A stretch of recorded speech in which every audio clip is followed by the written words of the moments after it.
Welcome to day 4 of the Environmental Justice module. I'm your host, Bertina Carter. Are you ready to get your foot in the door for environmental justice? Come on, we're heading in.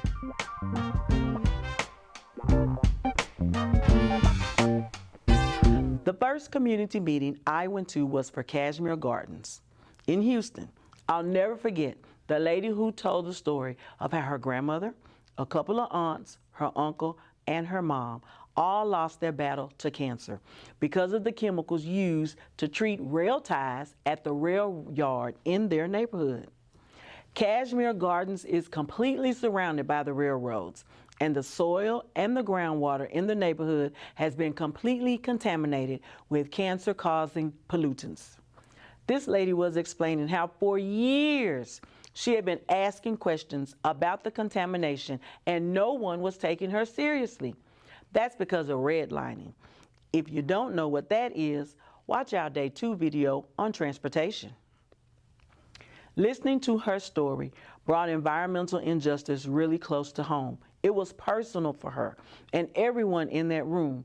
It helped me connect the dots between what I had learned about environmental injustice and what I have experienced in my own life. I thought, oh my God, this happened to me too. With the aluminum plant that was right across from my middle school, giving everybody cancer. At this particular meeting, I was surrounded by people who were doing something about it. That was a neighborhood meeting where residents worked together to address the needs and concerns of the community, and you're gonna find yours. There are neighborhood organizations all over Houston and all over the country. Even though they don't specifically exist to talk about environmental justice issues, someone there will be talking about the air quality, the potholes, businesses that are trying to move in. They know what the environmental issues are because those are threats to your neighborhood. I want to clarify something, that if you've ever heard of an HOA, this is not what we're talking about. Renters, you can join a neighborhood organization too, and there are no fees. These groups aren't about policing how your yard looks. They're about taking care of everybody who stays there. So, how do you find your neighborhood meeting? Open up your friend Google, and this time add the word community to your neighborhood, like Sunnyside Community, Houston, Texas. We're looking for civic clubs or community organizations, neighborhood associations, or super neighborhoods, which is a group of neighborhoods meeting as a team. You can use any of those keywords. Find the date of the next monthly meeting. They usually happen once a month. Some even meet on Zoom as a pack.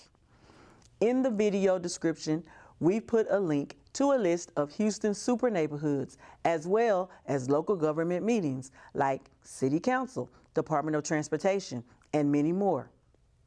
Here's your assignment for this video. Sign up for your neighborhood organization's free newsletter and put one of those meetings on your calendar. It's free to get involved. All you have to lose is a little time.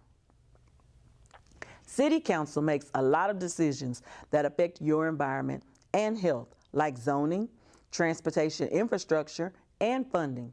Their meetings are open to the public.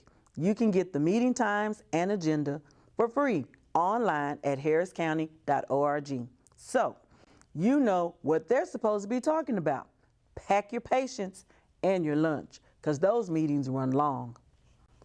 As a bonus assignment, you can look back at issues you researched during your last couple of assignments about transportation access and food deserts, and see if these are on the City Council's agenda or if there's any upcoming meetings about them.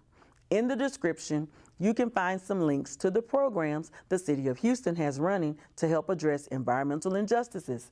Are they working to address the issues that you found?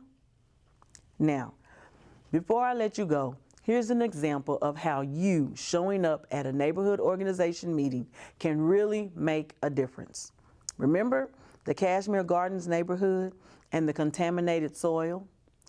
Residents organized their super neighborhood in the year 2000 because of the amount of people who were dying from cancer who had never drank and never smoked. They advocated for soil sampling and pooled their resources together to get air monitors in the neighborhood.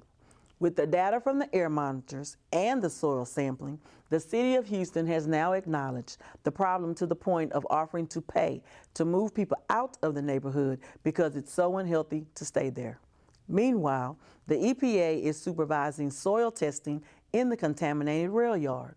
Hopefully, more funding and assistance will be given to Cashmere Gardens as they continue their efforts so residents can stay in their community and have a healthy environment.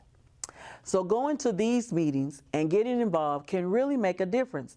All you have to do at your first meeting is say hi, introduce yourself, tell them your name and what hood you're from, and then listen. When you don't understand something, ask a question. You will gain knowledge that you can share with your family and friends and neighbors who may not attend the meetings. You'll meet like-minded individuals who share your passion for justice and the environment. You'll learn from their experiences, gain new perspectives, and develop skills that will enhance both your personal and professional life.